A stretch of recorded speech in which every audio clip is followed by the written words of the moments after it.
In this video, we're going to look at how we can access and share our Teams meetings recordings. Let's navigate to the calendar area on the rail. And let's take this meeting that we should be in right now. Let's just say that it's finished a little bit early. And let's say that we've actually made a recording of this meeting, or somebody else in the meeting hit the start recording button.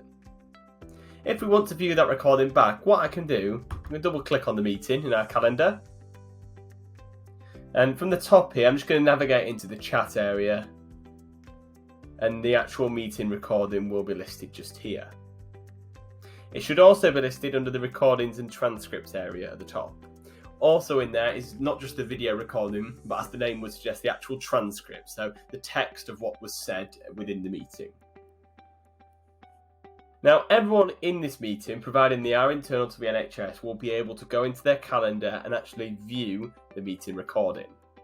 However, if we didn't invite someone to the meeting, or they weren't able to make it and we want to share it with them afterwards, or if somebody's actually external to the NHS and we want to share the meeting recording with them, what we need to do is actually open the meeting recording in our OneDrive.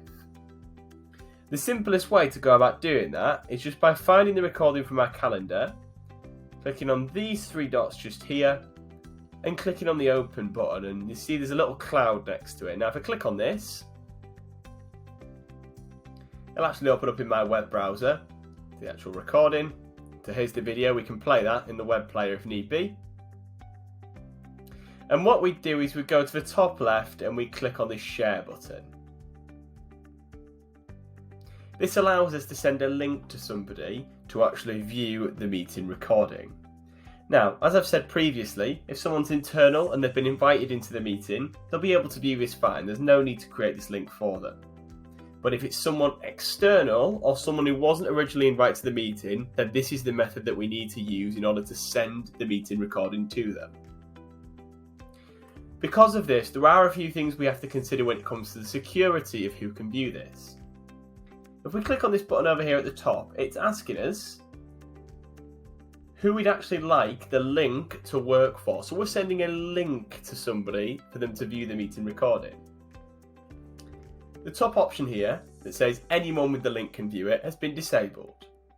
Reason being is because then that link could be sent onwards and onwards, and if it had anything within the meeting that we didn't want to share publicly, could be a bit of a problem. So that's been disabled entirely.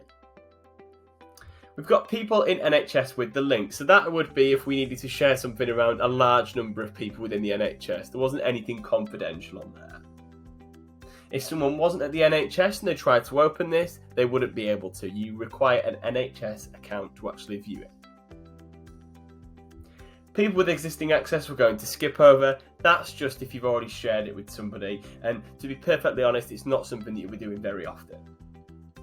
What I would suggest is selecting specific people. This is where we actually specify who we want to be able to open this particular recording. So that means that no one else can, only this person's able to open it. And they are always settings that are made by us.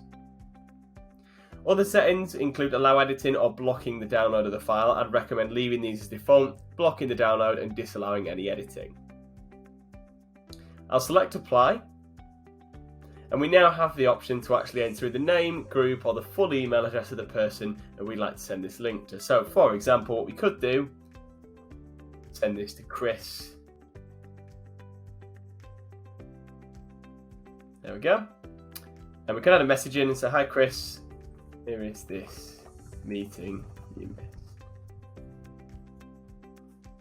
Now, if we click on send, what that's going to do is actually send via our Outlook application. It's just going to send an automated email. That's the method I'd recommend. If you don't want to do that, you can actually select copy and copy the full web link, and you could then put that into your own email. For this one, I'm just going to select send, and that's then going to send over to Chris. Now remember, if you didn't actually make the recording of the meeting, you won't be able to share it with others. You'll be able to view it because it will have actually invited you when you're in the meeting, but you won't be able to share it. It has to be the person who's clicked on the start recording button within the Teams meeting. Okay, they take ownership for it. It will then sit in their OneDrive and be shared out.